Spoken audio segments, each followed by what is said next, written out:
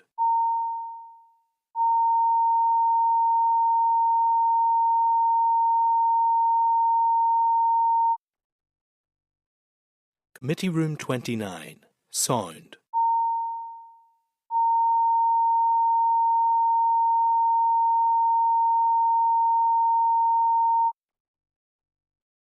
Committee Room 29, Sound.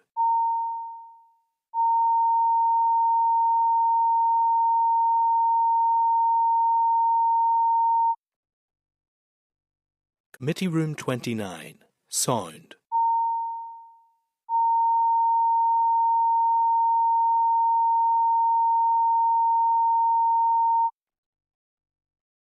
Committee Room 29, Sound.